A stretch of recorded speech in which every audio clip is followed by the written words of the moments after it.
The night sky over Maine is different than anywhere else. It stretches wider somehow, darker, as if the stars themselves have room to breathe. In August of 1976, four young men paddled their canoe into the heart of that darkness, into a wilderness so remote that even the wind seemed to forget its way. They were looking for peace, for silence, for a few days away from the noise of ordinary life. What they found instead would follow them for decades, lurking in the corners of their minds like a half-remembered nightmare that refuses to fade. The water was black glass. The trees stood like silent witnesses, and somewhere above them something was watching. This is the story of the Allagash abductions. A story of four men, one impossible night, and a mystery that still hasn't let them go. The air smelled of pine and cold water, that clean, sharp scent that only exists deep in the woods. Jack Weiner stood at the edge of Allagash Lake, his breath visible in the early morning chill, and felt something he hadn't felt in months. Stillness. No cars. No voices.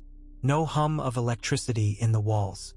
Just the soft lapping of water against stone and the distant call of a loon.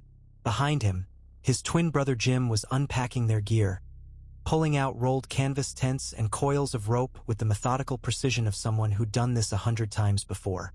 The twins had always been close, the kind of close that made other people uncomfortable. They finished each other's sentences. They knew when the other was lying. They shared dreams sometimes, waking at the same moment with the same images still flickering behind their eyes. "Think we'll actually see anything?"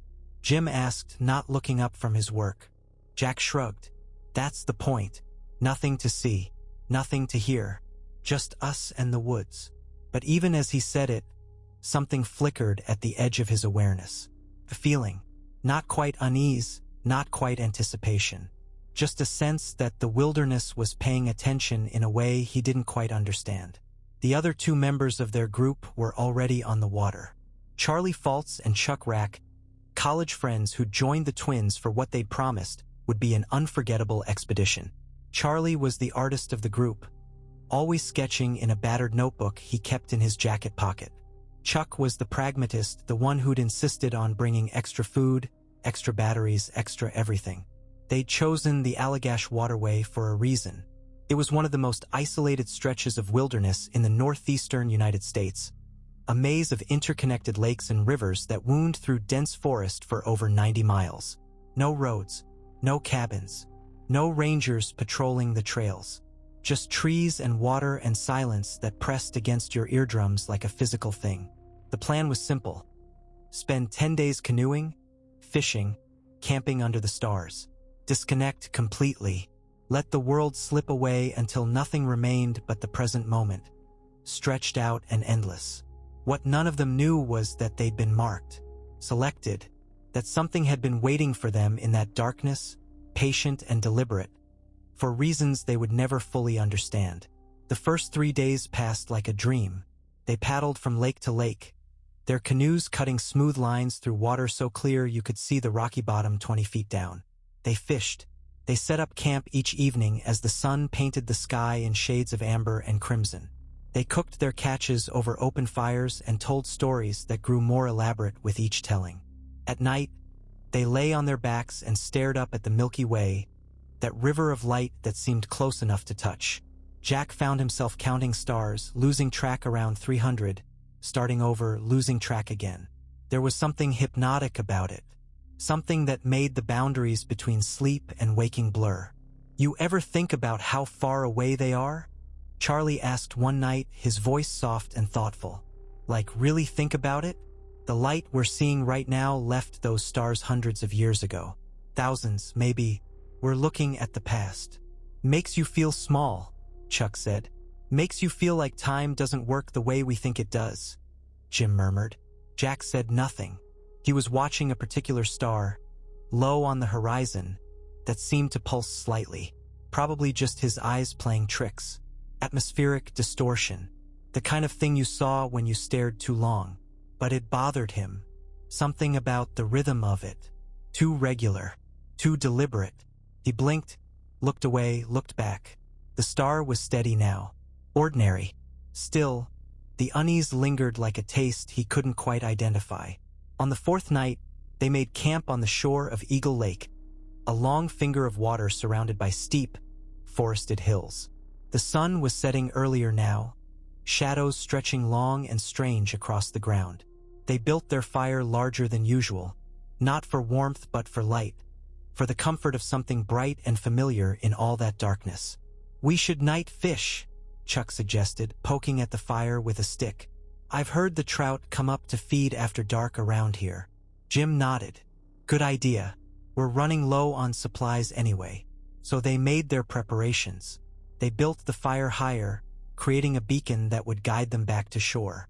Jack remembered watching it from the canoe as they paddled out, a single bright point in the endless black, and feeling grateful for it, feeling like it was the only thing tethering them to the world they knew.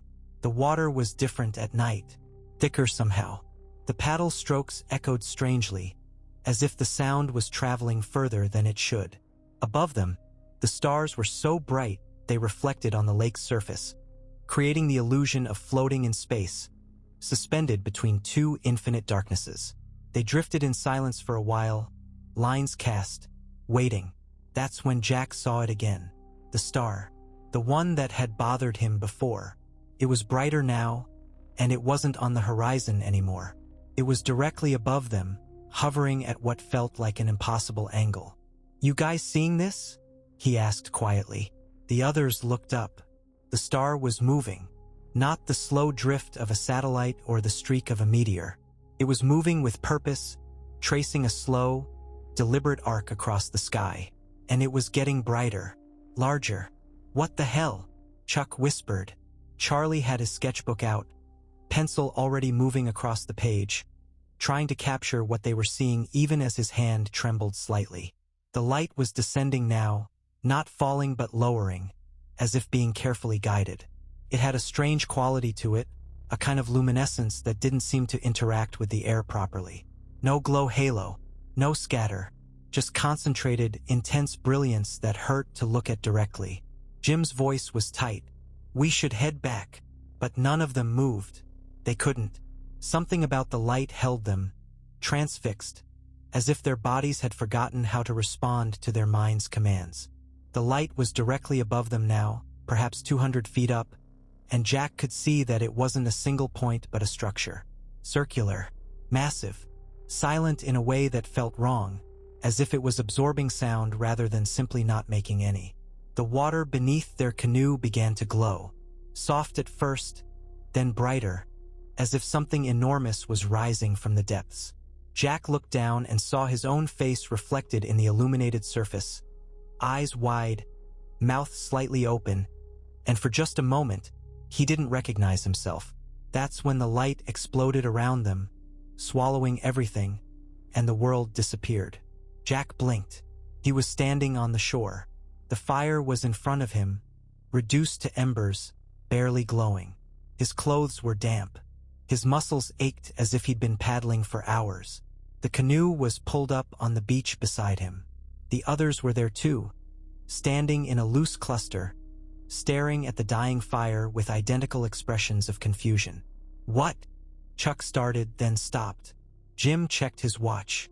"It's after 3. "That's not possible," Charlie said. His voice sounded hollow, distant. "We just went out. It was maybe 10. 5 hours. Gone. Erased." The last thing Jack remembered was the light, and then nothing, and then standing here on the shore with no memory of how he'd gotten back. The fishing lines were still in the canoe, tangled. Their gear was scattered as if they'd left in a hurry. But there was no panic in any of their minds. Just a blank space where memory should be, smooth and complete, like a hole cut from fabric with surgical precision. "Did we fall asleep?" Jim asked. But it wasn't really a question. He knew they hadn't. They stood there for a long time, none of them speaking, all of them staring at the embers as if they might hold some answer. The woods around them were absolutely silent. No insects, no rustling leaves. Even the loons had stopped calling. Finally, Chuck said what they were all thinking. Something happened. No one disagreed. They went to their tents, crawled into sleeping bags, lay in the darkness with eyes wide open. Jack could hear his brother's breathing in the tent they shared, quick and shallow. The rhythm of someone fighting sleep because they're afraid of what they might see when they close their eyes. Jack wanted to say something, wanted to ask if Jim felt it too, that wrongness settling into his bones, the sense that something had been taken from them, or maybe added to them and they'd never know which. But he didn't speak. He just lay there, staring at the canvas ceiling, watching shadows that shouldn't exist flicker across it while the woods outside held their breath. And somewhere far above, the stars continued their slow rotation, indifferent and eternal, keeping secrets they would never share. Morning came gray and uncertain, the sun hidden behind a layer of clouds that seemed too low, too heavy. Jack woke with a headache that pulsed behind his eyes in steady, rhythmic waves. He sat up slowly, feeling his body protest in ways it hadn't the day before. Every muscle was sore. His joints ached. It was the kind of exhaustion that came from physical exertion, but he had no memory of exerting himself. Outside the tent, he could hear the others moving around, speaking in low voices that didn't quite sound like conversation. More like people confirming that they were all still there, still real. He unzipped the tent and stepped out into air that tasted metallic. Jim was crouched by the fire ring, trying to coax life back into last night's embers.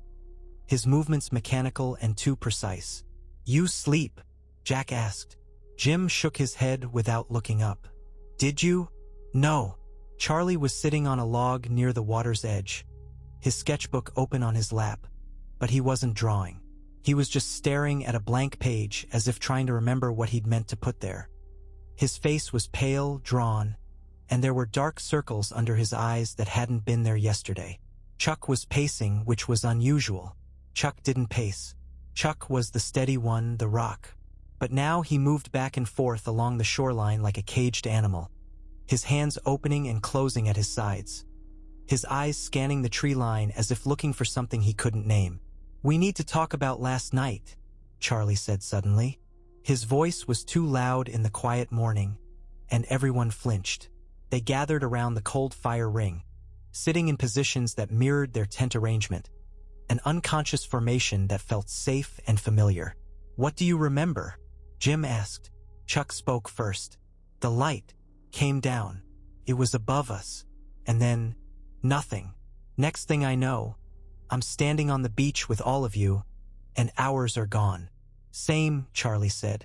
"But I remember, not images exactly, more like feelings, like being moved, being somewhere else. But every time I try to focus on it, it slips away." Jack closed his eyes, trying to push past the blank space in his mind. There was something there, not a memory, but an echo of a memory, a sensation of floating, of voices without words, of being observed by something that saw him more clearly than he saw himself. And pain, brief, sharp in his lower back, like a needle or a probe. Or he opened his eyes. The others were looking at him. "You felt it too," Jim said. It wasn't a question. Jack nodded slowly. "Something happened to us." "No shit, something happened," Chuck snapped, then immediately softened. "Sorry. I'm sorry. I don't like this. I don't like not knowing." They sat in silence for a while, each wrestling with their own fragmentary memories and the absence of anything concrete. The clouds overhead were breaking up now, letting through thin shafts of sunlight that looked wrong somehow, too bright, too focused like spotlights from above. "We should leave," Charlie said. "Pack up and head back. This doesn't feel right anymore." But Chuck shook his head. "We're 3 days in. The closest exit point is 2 days of paddling. And honestly, I'm not sure I want to be on the water right now. Not after." He didn't finish. He didn't need to. They decided to stay put for the day.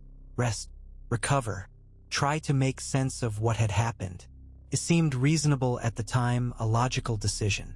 Only later would they realize that they hadn't really decided anything, that the choice to stay had been made for them by something operating on a schedule they couldn't perceive.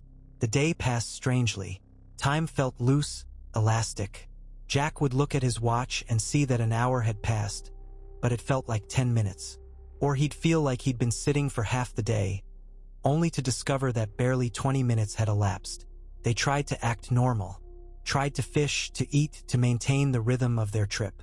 But everything felt performative, as if they were actors playing the roles of people on a camping trip rather than actually being there. Charlie drew compulsively, filling page after page of his sketchbook with images he couldn't explain. Spirals, geometric patterns, eyes without faces, doorways that led nowhere. His hand moved almost independently of his conscious thought, and when Jack looked over his shoulder, he felt a jolt of recognition even though he'd never seen anything like the images before. "Where's that coming from?" Jack asked quietly. Charlie looked down at his drawings as if seeing them for the first time, and his face went white. "I don't know. I thought I was drawing trees, but it's not. It's..." He closed the sketchbook quickly. "It's something else." Jim had been gathering firewood, but he kept returning with the same number of pieces, as if he was forgetting each trip the moment he completed it. His eyes had a distant quality, unfocused, and twice Jack caught him standing perfectly still, staring at nothing, his lips moving silently as if having a conversation with someone who wasn't there. Chuck was the most vocal about his discomfort. He kept circling back to practical concerns, their food supplies, the weather, the condition of their gear, but underneath the pragmatism was something approaching panic. He couldn't stop checking his watch, comparing it to everyone else's, as if trying to confirm that time was still functioning properly. "This is wrong," he said repeatedly. "Something is very wrong." No one disagreed, but no one knew what to do about it. That evening, they built the fire early, even though they weren't cold. The flames felt like protection, a ward against something they couldn't define. They sat closer together than they had on previous nights, shoulders almost touching, drawing comfort from proximity. "I had a dream," Jim said suddenly. "Last night, or maybe it wasn't a dream. I was in a room, white. Everything was white, and there were, I don't know, figures. Not people, but shaped like people. They were tall, thin, and they were doing something to me, but I couldn't feel it. I could only watch." Jack's breath caught. "I remember that. The white room. I was there too." Charlie nodded slowly. "Me too. And there was a table. I was lying on a table, and I couldn't move. I tried to, but my body wouldn't respond. And they were standing over me, and one of them touched my forehead, and I felt..." He trailed off, struggling for words. "I felt like I was being read, like they were downloading information directly from my brain." "This is insane," Chuck said, but his voice lacked conviction. "We're sitting here talking about alien abduction like it's a real thing that happened. This is insane." "Is it?" Jim asked. "We have 5 hours we can't account for. We all remember things that shouldn't be possible. We all feel wrong in ways we can't explain. So tell me, what's the sane explanation?" Chuck didn't answer. He stared into the fire, his jaw working, his hands clenched into fists. They sat in silence as darkness gathered around them. The stars emerged, one by one, and Jack found himself scanning the sky compulsively, looking for movement, for lights that didn't belong, for any sign that they were being watched again. And deep down, in a place he didn't want to acknowledge, he knew they were. He could feel it, the sensation of being observed, studied, catalogued. It raised the hair on the back of his neck and made his skin crawl. "What did they want?" Charlie whispered. No one had an answer. They stayed one more night, one more day, and then, as if waking from a spell, they agreed simultaneously that it was time to leave. The Allagash waterway no longer felt like a refuge. It felt like a trap, beautiful and deadly, holding them in place while something circled overhead, patient and inevitable. The paddle back was silent.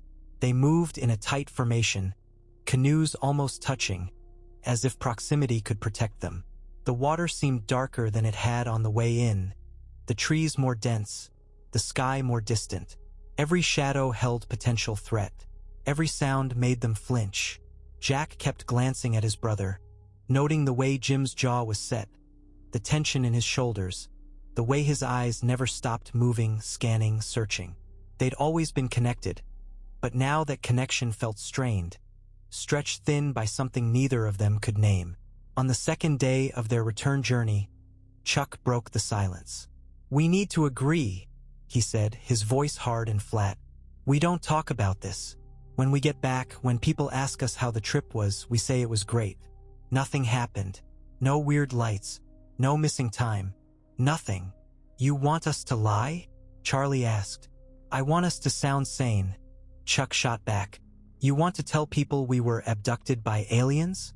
You want to deal with that for the rest of your life?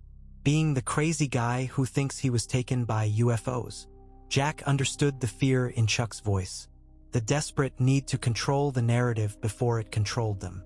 But he also understood that silence wouldn't protect them, that whatever had been done to them was done, and pretending it hadn't happened wouldn't make it untrue. "I don't know if I can do that," Jim said quietly. "I don't know if I can just forget." "You don't have to forget," Chuck said. "You just have to shut up about it." They paddled in tense silence after that. But Jack noticed that none of them had actually agreed. None of them had promised to stay quiet. They'd only acknowledged the impossibility of their situation. Damned if they spoke, haunted if they didn't. They reached civilization 2 days later. The parking lot where they'd left their cars felt surreal. Too bright, too mundane. Other campers were there, loading gear, laughing, talking about their trips with easy enthusiasm. Jack wanted to grab them, shake them, ask if they'd seen anything, if they knew what was out there in the woods watching, waiting. But he didn't. He helped pack the cars in mechanical silence, going through motions that felt distant and unimportant. The drive home was long. Jack rode with Jim, neither of them speaking, the radio off, the windows up. The world outside felt foreign, as if they'd been gone for months instead of days. The colors were too bright, the sounds too loud, everything moved too fast. "Are you okay?" Jack asked as they merged onto the highway. Jim didn't answer right away. Then, quietly, "I keep seeing their faces, the ones in the white room. I close my eyes and they're there. I don't think I'm ever going to be okay." Jack wanted to offer comfort, to say something reassuring, but the words wouldn't come, because he was seeing the faces too. Elongated, smooth, eyes too large, too dark, too knowing. And the worst part wasn't the fear they induced. The worst part was the familiarity, like he'd seen them before, like they'd always been there, waiting at the edge of his perception, and he was only now remembering. At home, Jack tried to resume his life. He went to work. He saw friends. He smiled when expected and laughed at jokes that weren't funny. But he was only half present. The other half of him was still on Eagle Lake, staring up at that impossible light, feeling time slip through his fingers like water. The nightmares started 2 weeks after they returned. He'd wake gasping, tangled in sheets soaked with sweat, the images already fading but the emotion lingering. Terror, helplessness, violation. Sometimes he'd remember fragments. The white room, the table, the sensation of being examined, probed, mapped. Other times, he'd remember nothing except the feeling of being unmade and reassembled, of having his consciousness taken apart and put back together wrong. Jim was having them too. They'd call each other at 3 in the morning, neither saying much, just needing to hear another voice, to confirm that they were both still there, still experiencing this, still tethered to reality even as it frayed around them. Charlie called less frequently, but when he did, his voice had a hollow quality that Jack recognized from his own reflections. The artist had stopped drawing. He'd put away his sketchbooks, buried them in a closet, unable to look at the images he'd created without feeling sick. Chuck didn't call at all. He'd retreated into denial, constructing an alternate narrative where nothing unusual had happened, where they'd simply had a strange experience brought on by exhaustion and darkness and too much time in the wilderness. He'd convinced himself, almost, but Jack knew the cracks would show eventually. They always did. 6 months passed, then a year. The sharp edges of the experience dulled slightly, not healing but becoming part of the background, a chronic ache rather than an acute wound. They fell into separate lives, the bond of shared trauma simultaneously drawing them together and pushing them apart. It was too painful to be reminded, easier to exist in their individual hells, pretending they were coping. But then something changed. Jack started having flashbacks. Not dreams, not memories, something in between. He'd be at work or driving or eating dinner, and suddenly he'd be back there, in the white room, on the table, unable to move, unable to scream. He could feel the cold metal beneath him, could smell something antiseptic and wrong, could sense the presence of something standing over him, examining him with detached curiosity. The flashbacks were getting stronger, more detailed, as if a barrier in his mind was slowly eroding, allowing the suppressed memories to seep through. He started seeing a therapist. Didn't tell her about the abduction, just talked around it, describing nightmares and anxiety and dissociation. She prescribed medication. It didn't help. The flashbacks continued, growing more vivid, more specific, more impossible to ignore. Then one night, 12 years after the trip, his phone rang at 2 in the morning. It was Jim. "I can't do this anymore," his brother said. His voice was raw, destroyed. "I can't keep pretending. I need help. I need someone to believe me." "I believe you," Jack said immediately. "I know, but that's not enough. We need, I don't know, proof, validation, something to make this real so we can deal with it." Jack thought about that, about the weight of carrying an impossible truth alone, about the slow corrosion of sanity that came from being unable to trust your own memories. "What do you want to do?" he asked. There was a long pause. Then Jim said something that would change everything. "Hypnosis. I heard about a guy who works with abductees. He does regression therapy, helps people recover suppressed memories. I think we should try it." Every instinct in Jack screamed no. The last thing he wanted was to remember more clearly. But a quieter, more desperate part of him knew his brother was right. They couldn't live like this forever, suspended between knowing and not knowing, between sanity and madness. "Okay," Jack said. "Let's do it." Dr. Benjamin Simon didn't look like someone who believed in alien abductions. He was in his 60s, gray-haired, distinguished, with an office full of medical degrees and academic credentials. He'd built a career on treating trauma, helping patients recover and process difficult memories, and he approached the Weiner brothers case with professional skepticism tempered by genuine compassion. "I want to be clear," he said at their first session, looking between Jack and Jim with calm, steady eyes. "Hypnotic regression isn't about implanting memories or creating false narratives. It's about accessing parts of your experience that your conscious mind has suppressed, usually as a protective mechanism. Whatever we uncover, we uncover. I'm not here to validate or invalidate your beliefs. I'm here to help you process your trauma." Jack appreciated the directness. No promises, no agenda, just a professional offering tools they might need. They'd brought Charlie with them. Chuck had refused, had become angry when they'd even suggested it, had told them in heated terms that he wanted nothing to do with feeding their delusions. But Charlie had listened, had nodded, had said quietly that he needed this too, that the not knowing was worse than any truth they might uncover. Dr. Simon worked with them individually. Jack went first, settling into a comfortable chair in the dim office while the doctor's voice guided him down, into a state of deep relaxation where the walls between conscious and unconscious grew thin. "I want you to go back," Dr. Simon said, his voice soft and rhythmic, "back to August 1976. You're on Eagle Lake. It's night. You're in the canoe. What do you see?" The memory flooded back with shocking clarity. Jack could feel the paddle in his hands, could smell the lake water, could hear the gentle lap of waves against the canoe hull. Above him, the stars were bright and cold and impossible distant. "There's a light," he heard himself say. His voice sounded strange, younger, as if he'd become the person he'd been that night. "It's moving, coming closer. What does it look like?" "Round, huge, silent. It's directly above us now. The water is glowing. I can't move. I want to paddle away, but my arms won't work." "What happens next?" Jack's breathing quickened. His hands gripped the armrests of the chair. "The light, it's taking us, pulling us up. I can see the canoe below me, getting smaller. I'm floating. No, not floating. Being carried. There's no sensation. Just movement. Where are you going? Inside. There's an opening. A door. Not a door. Portal. It's opening. I'm going through. Everything is white. So bright. I can't see. My eyes won't adjust. And then, his words caught in his throat. Even in the trance state, his body was rebelling, refusing to go further, protecting itself from what came next. Dr. Simon's voice was patient. It's okay. You're safe here.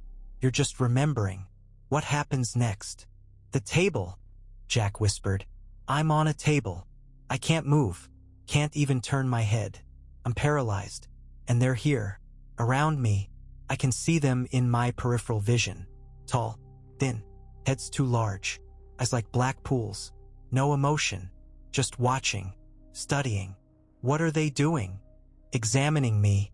There are instruments. Not like medical instruments. Different. They're scanning me, I think. I can feel it even though I can't see it. Like something moving through my body, reading every cell. And then, pain. Sharp. In my lower back. Something being inserted. Or removed. I can't tell. It hurts. It hurts so much, but I can't scream. Can't make a sound. Tears were running down Jack's face now, hot and unexpected. His body was trembling, reliving the violation, the helplessness, the absolute loss of autonomy. It's over now, Dr. Simon said gently. You're back in the present. You're safe. On the count of 3, you'll wake up. 1, 2, 3. Jack's eyes snapped open. He was gasping, disoriented, his shirt damp with sweat. Dr. Simon was watching him with an expression that was difficult to read. Concern mixed with something else. Something that might have been belief. That was very specific, the doctor said carefully, and very consistent with other accounts I've heard. Jack wiped his face. Other accounts? You mean there are more people who... Many, Dr. Simon said. More than you might think. The details vary, but certain elements remain constant. The White Room, the examination, the paralysis, the beings themselves. He paused. Mr. Wiener, I don't pretend to know what happened to you, but I believe that something did happen. Something traumatic and unexplained, and we're going to work through it together. Jim's session was similar, producing the same memories in slightly different detail. He remembered being separated from the others, taken to a different part of the craft. He remembered the beings communicating with him without words, projecting thoughts directly into his mind. He remembered a sense of time dilation, of experiencing hours in what felt like minutes, or minutes in what felt like hours. Charlie's regression was the most disturbing. He'd been shown things, he said, images projected into his consciousness, visions of Earth from space, of cities destroyed, of environmental collapse, of a future that felt both distant and immediate. And through it all, a message, wordless but clear. You need to change. Your species needs to change. Time is running out. When Charlie woke from his trance, he was crying uncontrollably, great racking sobs that shook his entire body. They were trying to warn us, he kept saying. They were trying to warn us. Over the following weeks, they had multiple sessions, each one peeling back another layer of the suppressed memories. The picture that emerged was consistent and detailed. They'd been taken aboard a craft, examined, possibly implanted with something, and returned with their memories blocked but not erased. The beings had been neither hostile nor friendly, just clinical, conducting what seemed like a scientific study with humans as the subjects. Dr. Simon documented everything meticulously. He was careful not to lead them, not to suggest details, but the consistency of their independent accounts was striking. Things they couldn't have coordinated. Specific descriptions of the craft's interior, the texture of the table, the quality of the light, the sensation of being in the presence of a consciousness that was fundamentally other. The mind doesn't typically fabricate trauma, Dr. Simon told them in a group session. It might repress it, reinterpret it, but wholesale invention of this kind of detailed, consistent narrative across multiple individuals? That's extraordinarily rare. I'm not saying I know what happened to you, but I'm saying that whatever it was real in every sense that matters. For the first time since that night on Eagle Lake, Jack felt a weight lift slightly from his shoulders. Not the trauma itself, that would never fully leave, but the isolation. The terrible loneliness of carrying an impossible truth alone. They weren't crazy. They weren't making it up. Something had happened, and now they had someone who believed them. Chuck found out about the hypnosis sessions from a mutual friend. He showed up at Jack's apartment unannounced, his face red, his hands shaking with rage. "How could you?" he demanded. "How could you go public with this insanity?" "We haven't gone public," Jack said carefully. "We've been working with a therapist privately, trying to understand." "Understand what?" "There's nothing to understand. We got lost in the woods for a few hours. We fell asleep. We had weird dreams. That's it. That's all it was." "Chuck, you know that's not true." "I know that I'm not going to destroy my life over some shared delusion. And I'm not going to let you destroy yours either." He stepped closer, his voice dropping. "Let this go. For your own sake. For all our sakes. Let it go." But Jack couldn't. None of them could. The memories, once accessed, wouldn't be pushed back down. They were loose now, circulating through their consciousness like blood. Impossible to ignore. Chuck left, slamming the door hard enough to rattle the windows. Jack stood in the silence afterward, feeling the friendship fracture. Another casualty of that night under the stars. The decision to go public wasn't made lightly. For years after the hypnosis sessions, the Wiener brothers and Charlie Faltz lived in a kind of limbo, knowing the truth but uncertain what to do with it. Dr. Simon's documentation sat in files, detailed and professional, a record of the impossible rendered in clinical language. It was Jim who finally pushed for disclosure. His nightmares had intensified after the regression therapy, not lessened. The memories, once partially recovered, demanded acknowledgement, demanded to be heard. "What's the worst that can happen?" he asked Jack one evening as they sat in Jim's apartment, beers growing warm on the table between them. "People think we're crazy? They already do. At least if we go public, we're owning our story. We're not hiding anymore." Jack wanted to argue, but he couldn't find the words. Because Jim was right. The hiding had become its own prison. Walls built from shame and fear and the desperate need to appear normal. And those walls were crushing them. Charlie agreed, though with reservations. "If we do this, we need to be prepared for everything that comes with it. The ridicule, the attention, the way people will look at us like we're either liars or lunatics. Or victims," Jim said. "Maybe some people will see us as victims, as people who experienced something traumatic and are brave enough to talk about it." In 1989, 13 years after the incident, they decided to share their story. They approached Raymond Fowler, a respected UFO researcher who'd been investigating similar cases for decades. Fowler listened to their account, reviewed Dr. Simon's notes, interviewed each of them separately. His conclusion was careful but clear. Their experience was consistent with hundreds of other abduction accounts, the details too specific and too consistent to be dismissed as fabrication or delusion. Fowler published their story in his book, The Allagash Abductions. And suddenly, the four men from Maine were thrust into a spotlight none of them had anticipated. The reaction was immediate and polarized. UFO believers embraced them as heroes, as courageous whistleblowers who dared to speak truth about the hidden reality of alien contact. Skeptics tore them apart, dissecting every detail, pointing to inconsistencies that existed only in the skeptics' interpretations, accusing them of seeking attention or money or fame. The media descended. Local news crews, national programs, radio interviews. Each appearance was an ordeal, Jack found.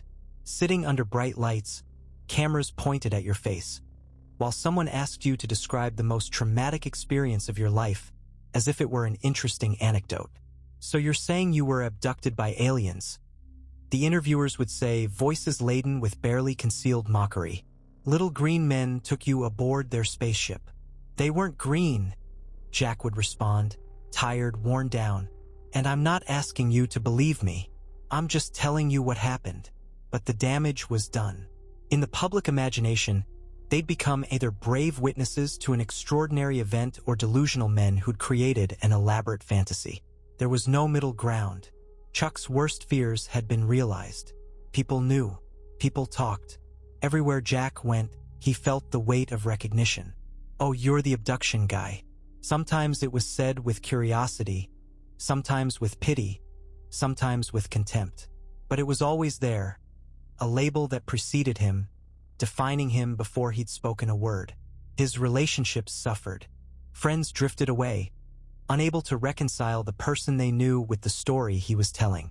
Romantic relationships became complicated by the inevitable question: do you really believe that happened? And how do you answer that? How do you explain that belief doesn't enter into it, that some things are simply true regardless of whether anyone accepts them? Jim handled the attention better, or maybe just differently. He seemed almost relieved by the disclosure, as if speaking the truth publicly had lifted a burden he'd been carrying too long. He gave interviews freely, appeared at conferences, became a voice in the abduction community. Not advocating exactly, but bearing witness. "This happened to me. This is what I remember. Make of it what you will." Charlie retreated into his art. He started painting again, but the images were darker now, more abstract. Swirling forms that suggested faces without depicting them. Geometric patterns that hurt to look at directly. He had gallery showings, and people would stand in front of his canvases and feel uneasy without quite knowing why. The paintings sold well, but Charlie never seemed happy about it. "I'm just painting what I see," he'd say. "What they showed me, whether anyone understands it or not." Chuck never forgave them. He publicly distanced himself from the story, gave one interview where he claimed the whole thing had been exaggerated, that they'd misremembered a natural phenomenon, that the hypnosis had created false memories. His anger was palpable, his sense of betrayal clear. They'd dragged him into this, he felt. They'd destroyed his ability to live a normal life because they couldn't let go of a delusion. Jack tried to reach out several times, but Chuck wouldn't return his calls. They'd been friends once, had shared something most people would never experience, and that should have bonded them. Instead, it had torn them apart. Years later, Jack heard that Chuck had moved across the country, changed careers, essentially built a new life far from anyone who might associate him with the Allagash incident. Jack understood the impulse. Sometimes he wanted to do the same thing, to shed the identity of abductee, like an old skin, and emerge as someone new, someone unburdened. But he couldn't. The experience had marked him too deeply. It lived in his cells, his memories, his dreams. Running wouldn't change that. Nothing would. Over the years, new details emerged that seemed to corroborate their account. Physical evidence, or at least things that couldn't be easily explained away. Medical examinations revealed small scars on all three men, Jack, Jim, and Charlie, in identical locations on their lower backs. Small, precise, surgical in appearance. The scars hadn't been there before the trip to Allagash. None of them had any memory of injury or medical procedures that would have caused them. But there they were, neat and symmetrical, as if made by someone or something with advanced medical knowledge. Dr. Simon had arranged for the examinations early on, documenting the scars with photographs and detailed notes. Medical professionals who reviewed the images were puzzled. The scarring was consistent with laparoscopic surgery, but far more precise than anything achievable with 1976 technology. And the men had no conscious memory of any procedure. These weren't self-inflicted, one doctor noted. The location, the precision, the healing pattern, these were made by someone who knew exactly what they were doing. But I can't tell you who or why. Then there was Charlie's artwork. Before the abduction, his sketches had been naturalistic, detailed renderings of landscapes and wildlife. Particularly after the regression therapy, his work changed dramatically. He began drawing symbols and patterns he claimed came to him in dreams, complex geometric designs that seemed to have mathematical properties he didn't consciously understand. A mathematician who saw his work noted strange correspondences to fractal geometry and quantum probability patterns. "These aren't random," she'd said. "There's structure here, sophisticated structure. Where did these come from?" "I don't know," Charlie admitted. "They just appear in my mind, and I draw them." The most compelling evidence, though, was the testimony itself. The consistency across three independent accounts, separated by time and conducted under hypnosis by a skeptical professional, was remarkable. Dr. Simon, who'd initially approached the case with considerable doubt, became increasingly convinced that the men had experienced something real and traumatic. "In my professional opinion," he'd written in his notes, "these men are not fabricating their accounts. They show all the psychological markers of genuine trauma survivors. The physical symptoms, anxiety, dissociation, sleep disturbance, are consistent with post-traumatic stress, and the level of detail they provide, independently and consistently, exceeds what we'd expect from confabulation or false memory creation. But evidence they discovered didn't matter as much as they'd hoped. In the court of public opinion, belief was binary. Either you accepted the reality of alien abduction or you didn't. And no amount of scars, artwork, or psychological testimony would bridge that divide. The UFO community embraced them, of course. They became regular speakers at conferences, their story cited as one of the most credible abduction accounts on record. Jack found these gatherings both comforting and disturbing. Comforting because he was among people who believed, who didn't question his sanity or motives. Disturbing because he saw in the eyes of other abductees the same haunted quality he recognized in his own mirror. They were all marked, all carrying impossible memories, all trying to reconcile what they knew with what the world told them was possible. He met others who'd seen the White Room, who'd been examined, who'd lost time. Their stories varied in details but shared fundamental similarities that suggested a pattern, a methodology. Whatever was taking people, it was doing so systematically, repeatedly, with purpose. "Why us?" someone asked at one conference, a woman in her 50s who'd been taken 3 times. "What do they want?" No one had an answer. Not really. Theories abounded: genetic sampling, psychological study, environmental monitoring, spiritual evolution. But they were all speculation, attempts to impose human logic on something fundamentally non-human. Jack's own theory, developed over years of reflection, was simpler and more unsettling. They were being cataloged, studied like specimens in a lab or animals in a zoo. The beings showed no malice but also no empathy, just clinical interest in a lesser form of life. It was a humbling thought. Humans like to imagine themselves at the center of creation, the pinnacle of evolution. But what if they weren't? What if they were just one data point in a vast cosmic survey, noteworthy only for their biology and perhaps their primitive consciousness? That perspective changed something in Jack. Made earthly concerns feel smaller, less urgent. Politics, money, status, what did any of it matter in the face of a universe so vast and strange that consciousness could take forms completely alien to human understanding? Time moved forward because it had to. Decades passed. The immediate aftermath of disclosure gave way to a longer, quieter aftermath. Jack and Jim grew older, their hair graying, their bodies slowing, but the memories never faded. If anything, they grew more vivid with age, as if the barrier that had initially suppressed them continued to erode with each passing year. Jim became something of an elder statesman in the abduction community. He gave talks, mentored other experiencers, helped people process their trauma. He found purpose in the experience or created it, which might be the same thing. His message was consistent. You're not alone. You're not crazy. What happened to you was real, and you have a right to speak your truth.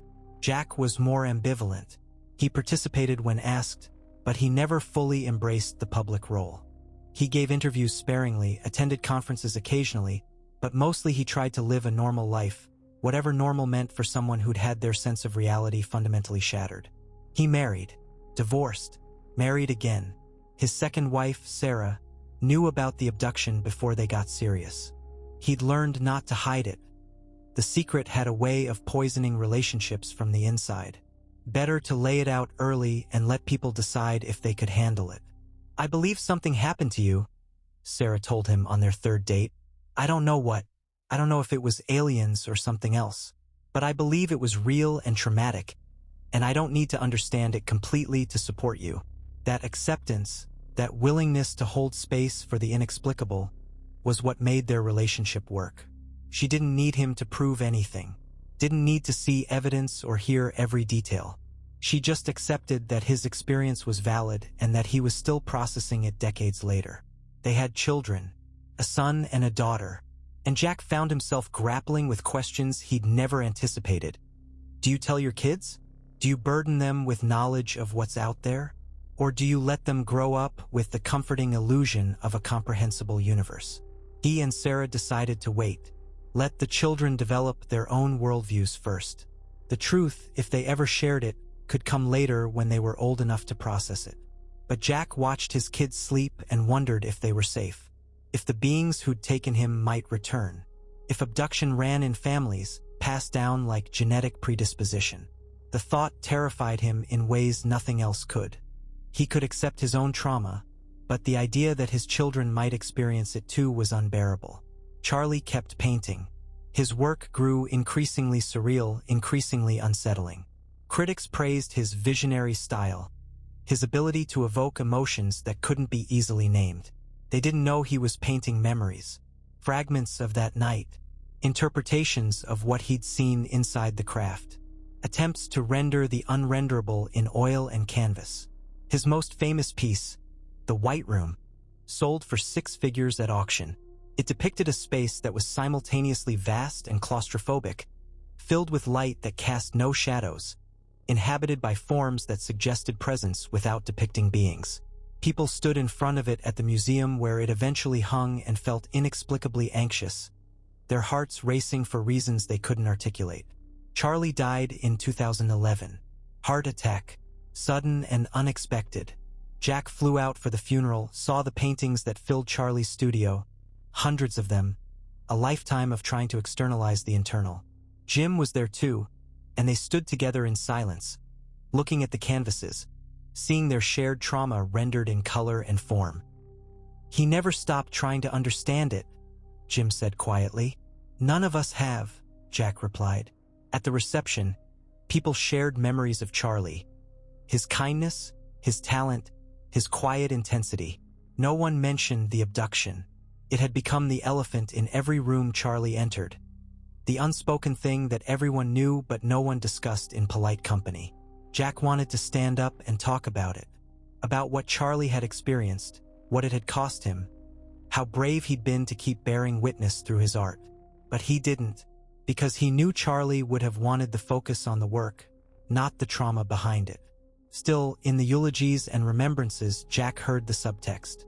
People talking about how Charlie had seen things differently, how his perspective was otherworldly, how his art had unearthly beauty. They knew. Maybe they didn't believe, but they knew something had happened to him that changed him fundamentally. Chuck reached out years later. A brief email. No apology, no explanation, just, "I've been thinking about that trip. About all of us. I hope you're doing okay." Jack replied immediately, suggesting they meet. But Chuck never responded. That single email was the only contact they'd had in over 3 decades. A tiny crack in the wall Chuck had built, quickly sealed over. Jack understood. Not everyone could live with the knowledge. Some people needed denial to function, needed to construct an alternate narrative where the universe made sense and stayed within comfortable boundaries. Chuck had chosen his path, and Jack couldn't fault him for it, even if he couldn't follow him down it. The Allagash waterway remained. Jack went back once, 20 years after the incident. Not to Eagle Lake, he couldn't face that, but to a different section of the river system. He wanted to see if the magic was still there, the beauty that had drawn them in the first place. It was. The woods were still pristine, the water still clear, the stars still bright. But for Jack, it was forever tainted. He couldn't look at the sky without remembering, couldn't feel the vastness of wilderness without feeling vulnerable, exposed. He only stayed one night, packed up at dawn and drove home, and never went back. In his 70s now, Jack Weiner still thinks about that night. Not every day. The obsession has faded to something more manageable, but it's always there, like a low hum beneath the surface of his thoughts. He's been interviewed countless times over the years, for documentaries, for podcasts, for researchers compiling databases of abduction accounts. The questions are always similar. What did they look like? What did they want? How has it affected your life? Do you regret coming forward? His answers have evolved, become more nuanced, more accepting of the unknowable. I don't think we'll ever understand what happened, he told an interviewer recently. Not fully. We don't have the framework, the concepts, maybe not even the neurology to comprehend it. It's like trying to explain calculus to a dog.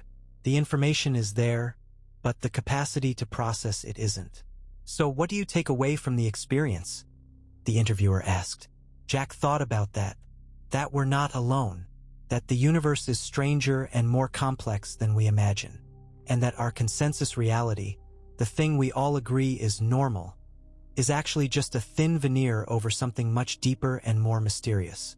He paused, then added, and also that trauma is trauma, regardless of its source. Whether you're abducted by aliens or assaulted by humans or survive a car crash, the psychological impact is real. It deserves recognition and treatment, and no one should have to carry it alone. That's become his mission in later years. Not proving the reality of alien abduction, but advocating for better support for experiencers. Therapy, community, validation of their trauma regardless of its cause. Because in the end, it doesn't matter if everyone believes the details.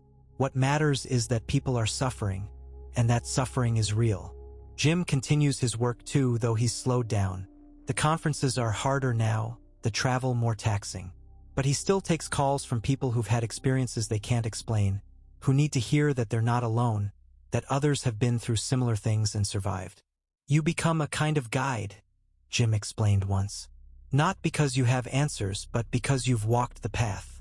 You know the territory, and sometimes that's all people need. Someone who understands, who won't judge or dismiss them. The brothers talk weekly, sometimes about the abduction, sometimes about other things, grandchildren, health issues, politics. But the bond forged that night on Eagle Lake remains central to their relationship. They're the only two people in the world who share that exact experience, that specific trauma. It makes them closer than any two brothers could otherwise be. In recent years, the cultural conversation around UFOs has shifted. What was once fringe has moved toward mainstream. Government acknowledgments of unexplained aerial phenomena. Military footage of craft performing impossible maneuvers. Serious scientists discussing the possibility of extraterrestrial visitation. For Jack, it's vindicating but also strange. After decades of being dismissed as a crackpot, suddenly his story doesn't seem quite so impossible. But the validation doesn't erase the years of ridicule, the relationships damaged, the opportunities lost because he was that alien guy. People are more open now, he observed to Sarah over breakfast one morning. But I don't know if they're really ready for what it means. If these things are real, if beings from somewhere else are visiting Earth, studying us, taking us, what does that do to our sense of ourselves? Our religions, our philosophies, everything changes. Maybe that's why it's been hidden for so long, Sarah suggested. Not because of panic, but because acknowledging it would require fundamentally rethinking everything we think we know about our place in the universe. Jack nodded. That was exactly it. The truth wasn't dangerous because it was frightening. It was dangerous because it was transformative. And transformation, even positive transformation, is always resisted. Part 9, the final account. Jack Weiner is writing this down now. His final account, he calls it. Everything he remembers, everything he's learned, everything he wants to leave behind for those who come after. He's not doing it for validation. That ship has long since sailed. People will believe or they won't, and his documentation won't change that. He's doing it for himself. A final act of witnessing. A last chance to say, this happened. To me, to my brother, to our friends. We were taken. We were examined. We were returned. And we've spent the rest of our lives trying to understand why. The account fills hundreds of pages. Details he's never shared publicly. Memories that have surfaced over the years. Pieces of the puzzle emerging from deep storage in his mind. Some of the memories contradict others. Time inside the craft seemed elastic, impossible to measure. Was he there for 5 hours or 5 minutes or 5 days? He genuinely doesn't know. But certain things remain constant.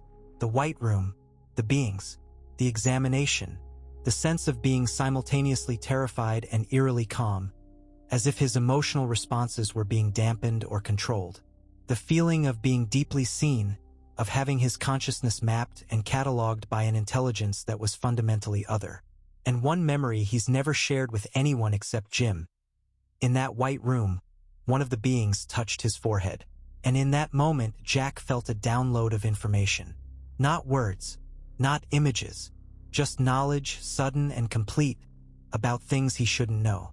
The structure of DNA, the nature of consciousness, the relationship between matter and energy at quantum scales. The knowledge faded quickly, like a dream dissolving upon waking. He can't access most of it anymore, but sometimes, in quiet moments, fragments surface. He'll understand something about physics or biology that he has no formal training in. And he knows, somehow, that this understanding came from that touch, that moment of connection with something far beyond human comprehension. He's never mentioned it because it sounds too grandiose, too much like the claims of contactees who insist they've been given messages for humanity. Jack doesn't have messages. He just has inexplicable knowledge that occasionally bubbles up from depths he can't fathom. Writing the account is exhausting. Not physically, though his hands do cramp from the effort. Emotionally, psychologically, each session at the computer is a journey back to that night, a re-experiencing of trauma that time has never quite healed. But he pushes through, because this matters, because silence is no longer an option, because the next generation of experiencers deserves to know they're not alone, that others have walked this path before them, that survival is possible even when understanding isn't.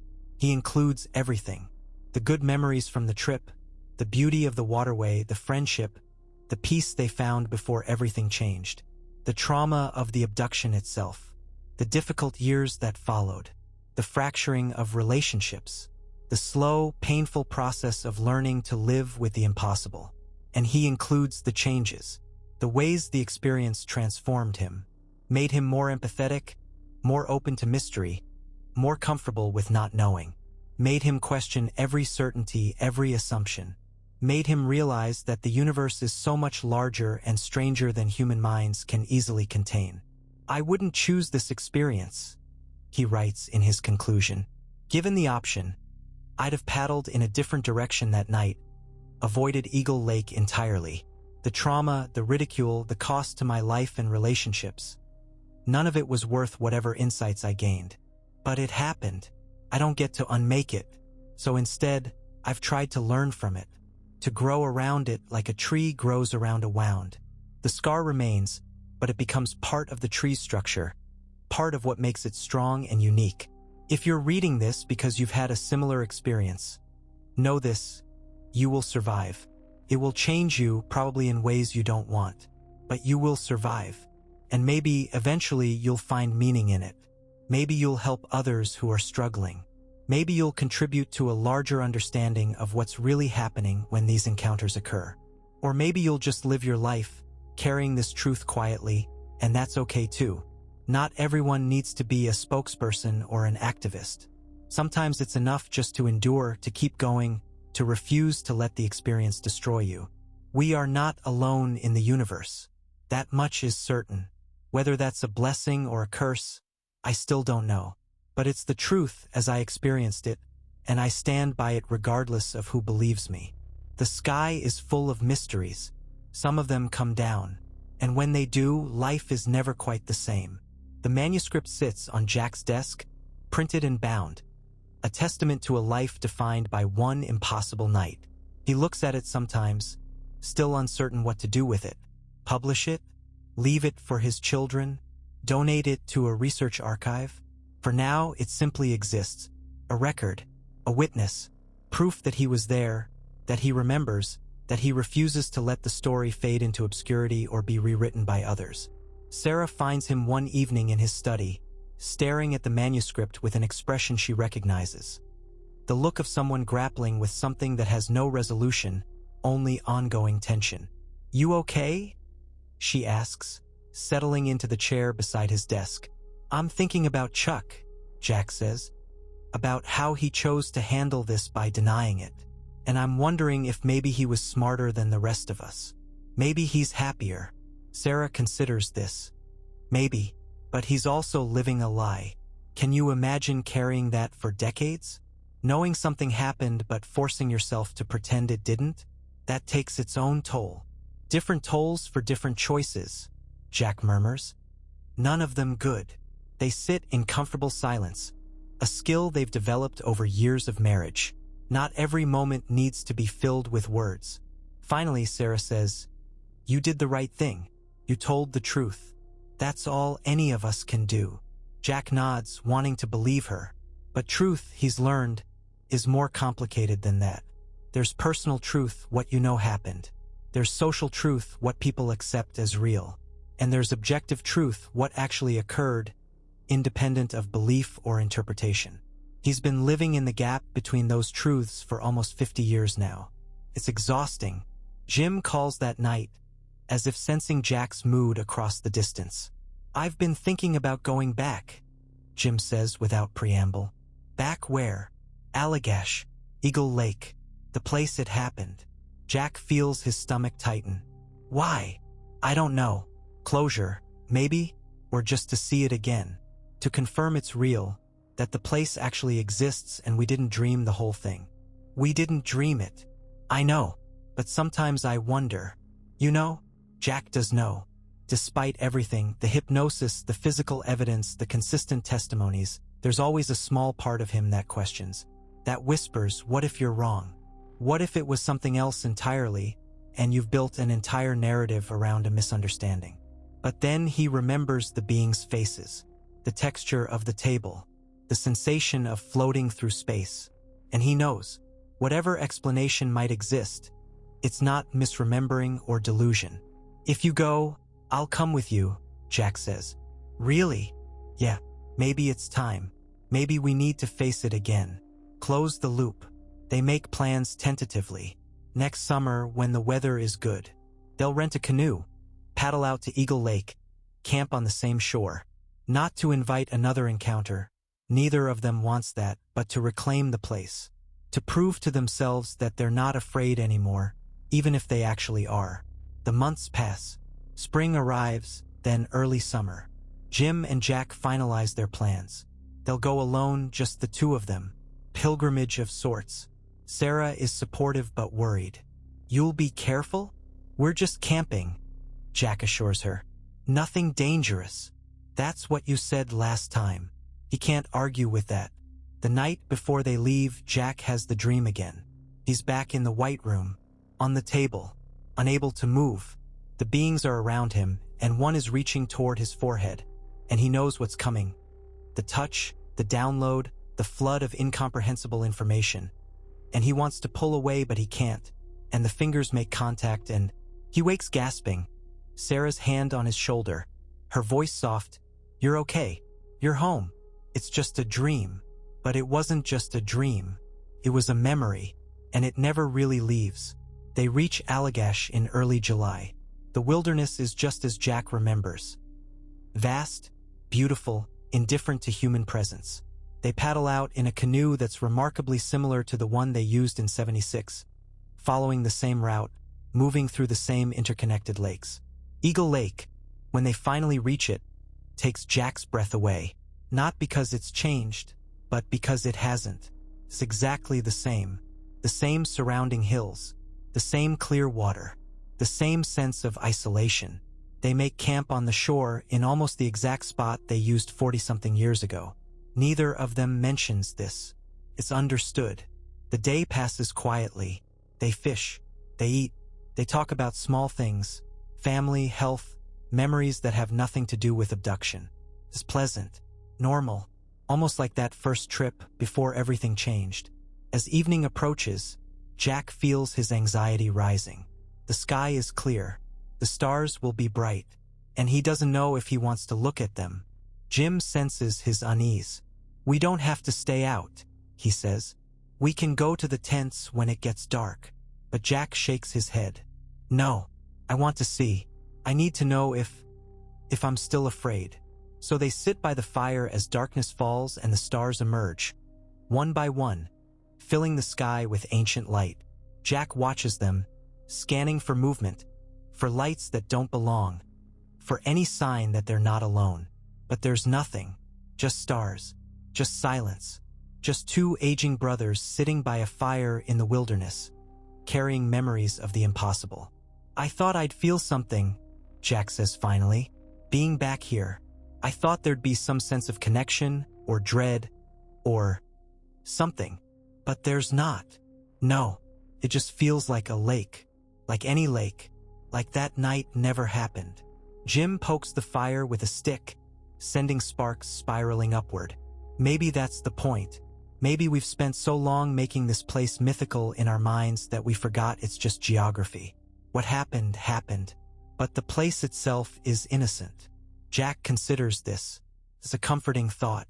That trauma doesn't infect locations, that you can return to a place where something terrible occurred and find it unchanged, neutral, willing to be just a place again rather than a symbol. They stay up late, talking and watching the sky. And slowly, gradually, Jack feels something loosen in his chest. A tension he's carried for decades beginning to release. Nothing happens. No lights. No missing time. No visits from entities beyond comprehension. Just a peaceful night in the woods. The kind they'd hoped for all those years ago. In the morning, they pack up and paddle back. And Jack realizes something. He's not afraid anymore. The place has lost its power. The trauma remains, but the fear of return has faded. It's not closure exactly. He doesn't think there can be closure for an experience like theirs. But it's something. A step toward peace. The stars still shine. Jack Weiner is 81 now. His body has slowed, but his mind remains sharp, still processing that night decades ago, still trying to make sense of the senseless. He thinks about it less often now. Days pass where he doesn't remember the abduction at all, where he's just an old man living a quiet life with his wife, enjoying grandchildren, reading books, watching birds at the feeder outside his window. But it's always there, in the background, a fundamental fact of his existence, like the color of his eyes or the town where he was born. He was taken. He was examined. He was returned. And the universe revealed itself to be stranger and more mysterious than he'd ever imagined. Jim passed away 2 years ago. Heart failure. Jack was with him at the end, holding his hand. And in those final moments, Jim's eyes had opened wide and he'd whispered, "Do you see them?" Jack didn't see anything. But he said yes anyway because maybe Jim needed to believe they'd come back, that there was some final connection to be made. Or maybe Jim really did see them. Who's to say what consciousness perceives in its final moments? The funeral was well attended. People from the UFO community, old friends, family, they shared stories of Jim's advocacy, his kindness, his willingness to help others who were struggling with their own impossible experiences. No one mentioned that Jim had been right, that his story, as incredible as it sounded, was almost certainly true in all the ways that mattered. They didn't need to. Everyone in that room knew. Alone now, in the house that feels too big with Sarah out shopping, Jack finds himself at the computer, pulling up old files. Photos from that 1976 trip, the ones taken before the abduction. For young men, smiling, holding up fish they'd caught, squinting against the sun. They look so young, so innocent, so unaware of what's coming. Jack wonders what he'd say to that younger version of himself if he could send a message back through time. Would he warn him? Tell him to avoid Eagle Lake, to paddle in a different direction? But changing the past would erase everything that came after. His advocacy work, the people he's helped, the deeper understanding of reality he's gained, his brother's purpose and meaning in later life. All of it built on the foundation of that one impossible night. So maybe he wouldn't change anything. Maybe he'd just say, "You're about to experience something that will shatter everything you believe about the world. It will be terrifying and traumatic, and it will follow you for the rest of your life. But you'll survive it. You'll find meaning in it. And you'll help others survive their own encounters with the unknowable. And know this, you're not crazy. It's real. All of it. And that truth, as painful as it is better than the comfortable lies we tell ourselves about our place in the universe." Outside, the sun is setting. Jack moves to the window, watches the sky turn orange, then pink, then deep blue. Stars begin to appear, faint at first, then brighter, then countless. He looks up at them the way he's looked up at them every night since that August evening in 1976. With wonder, with fear, with questions that have no answers.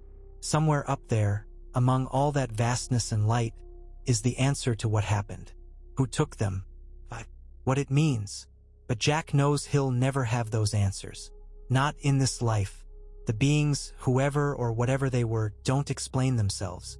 They don't offer closure or understanding. They simply act according to motivations humans can't comprehend, and then they leave us to deal with the aftermath. That's the hardest part, he thinks. Not the experience itself, but the knowing without understanding. The certainty that something profound occurred without ever being able to fully grasp its meaning. But maybe that's the point.